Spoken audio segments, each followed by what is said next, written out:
नमस्कार, स्वागत है आपका हमारे इस विशेष बुलेटिन में। मैं हूं रेशमा आपके साथ और मेरे साथ है मेरे सहयोगी शरद मुदगल। आइए हेडलाइंस पर नजर डालते हैं। मुख्य निर्वाचन आयुक्त ज्ञानेश कुमार आज बिहार विधानसभा चुनाव पर करेंगे बैठकें और प्रेस कॉन्फ्रेंस।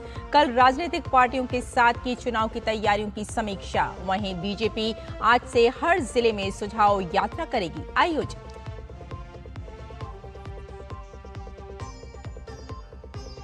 गृह मंत्री अमित शाह साईं बाबा के दर्शन से करेंगे महाराष्ट्र दौरे का आगाज। विखे पाटिल की प्रतिमा का अनावरण करने के साथ विभिन्न कार्यक्रमों में लेंगे हिस्सा।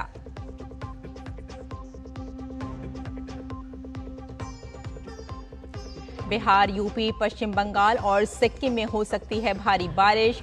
आईएमडी ने जताया अनुमान। वहीं अरब सागर से उठे शक्ति चक्रवात ने पकड़ी रफ्तार।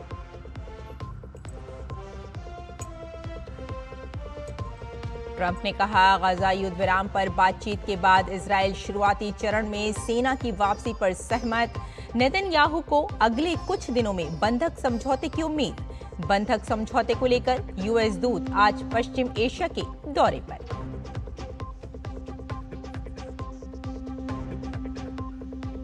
आईसीसी महिला क्रिकेट विश्व कप में आज भारत की पाकिस्तान से होगी भिड़ंत। शानदार प्रदर्शन कर रही टीम इंडिया के हौसले बुलंद।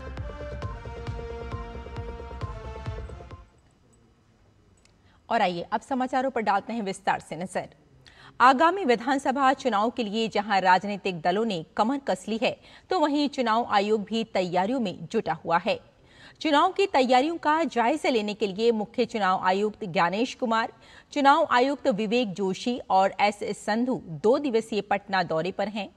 मुख्य निर्वाचन आयुक्त ज्ञानेश कुमार आज दोपहर पटना में प्रेस कॉन्फ्रेंस करेंगे। साथ ही नोडल अधिकारियों से लेकर बिहार के मुख्य निर्वाचन पदाधिकारी, राज्य पुलिस नोडल अधिकारी और केंद्रीय अर्धसैनिक बलों के प्रतिनिधियों से भी चुनावी रणनीति पर चर्चा होगी। अंतिम सत्र में बिहार के मुख्य सचिव, डीजीपी और वरिष्ठ अधिकारियों के साथ व्यापक बैठक कर अंतिम समन्वय का रोड मैप तय किया जाएगा।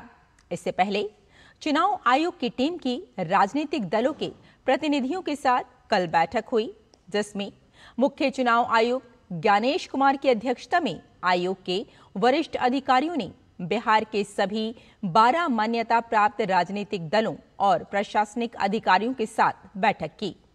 बिहार के प्रमुख राजनीतिक दलों ने विधानसभा चुनाव छठ पर्व के बाद कराए जाने का अनुरोध किया। साथ ही राजनीतिक दलों ने चुनाव को कम से कम चरणों में कराने की भी मांग की।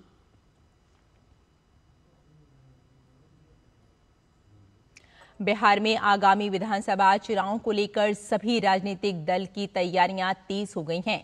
इसी क्रम में भारतीय जनता पार्टी आज से घोषणा पत्र की तैयारी में जुट जाएगी। इसके लिए आज से बीजेपी की घोषणा पत्र समिति सुझाव यात्रा शुरू करने जा रही है। बीजेपी आज से लेकर 20 अक्टूबर तक राज्य के हर जिले में सुझाव यात्रा आयोजित करेगी। बीजेपी का घर घर जनसंपर्क अभियान किसानों, छात्रों और महिलाओं सहित अन्य लोगों से फीडबैक लेगा, ताकि लोगों की समस्याओं को समझा जा सके। पार्टी ने इस व्यापक पहुंच को प्रधानमंत्री नरेंद्र मोदी के सबका साथ सबका विकास के संकल्प के अनुरूप बताया, जिसका लक्ष्य राज्य के 14 करोड़ लोगों से जुड़ना है। सुझाव यात्रा का शुभारंभ आज शाम उप मुख्यमंत्री सम्राट चौधरी और विजय कुमार सिन्हा के साथ साथ पार्टी के प्रदेश अध्यक्ष दिलीप जायसवाल की उपस्थिति में होगा। फीडबैक एकत्र करने के लिए पार्टी ने कई तरीके अपनाए हैं। यात्रा के पहले फीडबैक पंजीकरण के लिए एक वेबसाइट लॉन्च की जाएगी। बाद में आसानी से फीडबैक देने के लिए रेलवे स्टेशनों और सार्वजनिक चौराहों पर QR कोड लगाए जाएंगे। इसके अलावा पार्टी इनपुट जुटाने के लिए व्हाट्सएप और मिस्ड कॉल सेवा का भी उपयोग करेगी। बीजेपी टेम्पो चालक संघ से लेकर Bihar chamber of commerce and industries तक अलग अलग समूहों के साथ विचार विमर्श करेगी और इस प्रक्रिया में किसी को भी नहीं छोड़ेगी। भारतीय जनता पार्टी की चुनाव समिति की बैठक आज लगातार दूसरे दिन होगी। आज शाम 6 बजे होने वाली बैठक में सीटों के बंटवारे पर चर्चा होगी। कल पटना में 3 घंटे तक चली बैठक में आगामी बिहार विधानसभा चुनाव के लिए रणनीति और उम्मीदवारों के चयन को लेकर गहन चर्चा हुई। बैठक की अध्यक्षता बिहार प्रभारी और केंद्रीय शिक्षा मंत्री धर्मेंद्र प्रधान ने की, जबकि सह प्रभारी एवं उत्तर प्रदेश के उप मुख्यमंत्री केशव प्रसाद मौर्य भी मौजूद रहे।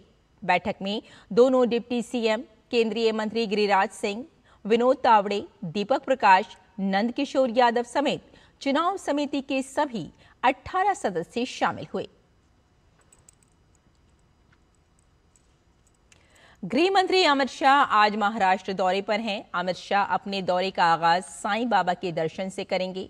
अमित शाह अहिल्यानगर के लोणी में प्रवर चीनी फैक्ट्री की विस्तारित क्षमता का लोकार्पण करेंगे। इस दौरान वे पद्मश्री डॉक्टर विठलराव विखे पाटिल और पद्म भूषण बाला साहेब विखे पाटिल की प्रतिमाओं का अनावरण करेंगे। दोपहर बाद गृह मंत्री अमित शाह कोपर गांव में multi feed compressed biogas plant का लोकार्पण करेंगे।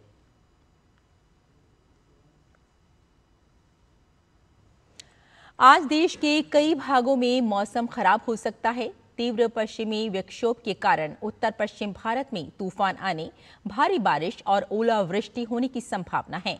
इस विक्षोभ की अधिकतम तीव्रता 6 अक्टूबर को होगी। इधर उत्तर पूर्व अरब सागर में बना तूफान शक्ति के आज उत्तर पश्चिम और पश्चिम मध्य अरब सागर में पहुंचने की संभावना है। इनके प्रभाव से पूर्वी भारत में उत्तरी बिहार, पश्चिम बंगाल, सिक्किम में भारी बारिश तो झारखंड में हल्की से मध्यम बारिश हो सकती है। साथ ही 30 से 40 किलोमीटर प्रति घंटे की रफ्तार से हवाएं चल सकती हैं। उत्तर पूर्वी भारत में अरुणाचल प्रदेश, दक्षिण में तमिलनाडु, आंध्र प्रदेश, केरल में बारिश की संभावना है। वहीं उत्तर पश्चिमी भारत में जम्मू कश्मीर, लद्दाख, पूर्वी पश्चिमी राजस्थान, हिमाचल प्रदेश, पंजाब, हरियाणा, चंडीगढ़, दिल्ली, उत्तराखंड में बारिश होने की संभावना है। और सीमा सड़क संगठन BRO की टीम ने लद्दाख में इतिहास रच दिया है। उन्होंने दुनिया की सबसे ऊंची मोटर योग्य सड़क बनाने का अपना ही गिनीज वर्ल्ड रिकॉर्ड तोड़ दिया है। BRO की प्रोजेक्ट हिमांग टीम ने लेह जिले में लिकारू मिगला फोकचे सड़क पर मिगला दर्रा पर सफलता पाई है। ये दर्रा 19,400 फीट की ऊंचाई पर है। इससे पहले का रिकॉर्ड भी BRO के नाम था, जो ओमलिंग ला में 19,024 फीट की ऊंचाई पर बनी सड़क का था। ये सड़क हानली सेक्टर से भारत चीन सीमा के पास स्थित फोकचे गांव तक जाने का तीसरा महत्वपूर्ण रास्ता है। केंद्र शासित प्रदेश लद्दाख की जनता के साथ मजबूती से खड़ी केंद्र सरकार ने एक बार फिर स्थानीय लोगों के अधिकारों और हितों की रक्षा की पुख्ता गारंटी दी है। केंद्र शासित प्रदेश लद्दाख के चीफ सेक्रेटरी पवन कोतवाल ने स्पष्ट रूप से कहा कि लद्दाखियों की जमीन, संसाधन, नौकरियां और आजीविका पूरी तरह सुरक्षित रहेगी और सरकार लद्दाख के लोगों के साथ मिलकर यहां की पारिस्थितिकी तंत्र के साथ साथ सांस्कृतिक पहचान की रक्षा के लिए काम करती रहेगी। अमेरिका के राष्ट्रपति डोनाल्ड ट्रंप ने कहा कि गजा युद्ध विराम पर बातचीत के बाद इजराइल शुरुआती चरण में सेना की वापसी पर सहमत हो गया है और ये प्रस्ताव फलस्तीनी उग्रवादी संगठन हमास के साथ साझा किया गया है। सोशल मीडिया पर घोषणा करते हुए राष्ट्रपति ट्रंप ने कहा कि जैसे ही हमास इस प्रस्ताव की पुष्टि करेगा, युद्ध विराम तुरंत प्रभावी हो जाएगा। ब्रिटेन के प्रधानमंत्री कीर स्टारमर 8 अक्टूबर को भारत की 2 दिवसीय आधिकारिक यात्रा पर आएंगे। अपनी यात्रा के दौरान वे प्रधानमंत्री नरेंद्र मोदी से मुलाकात करेंगे। दोनों नेता विजन 2035 के तहत भारत ब्रिटेन साझेदारी की प्रगति की समीक्षा करेंगे। इस रोडमैप में व्यापार, निवेश, प्रौद्योगिकी, रक्षा, जलवायु, ऊर्जा, स्वास्थ्य, शिक्षा और लोगों के बीच संबंधों को सुदृढ़ बनाने पर फोकस है। और ICC महिला क्रिकेट विश्व कप में आज भारत और पाकिस्तान की टीमों के बीच भिड़ंत देखने को मिलेगी। ये दोनों टीमें श्रीलंका की राजधानी कोलंबो में एक दूसरे से लोहा लेती नजर आएंगी। ये मैच दोपहर बाद 3 बजे से शुरू होगा। भारतीय टीम की बात करें तो टीम शानदार फॉर्म में है।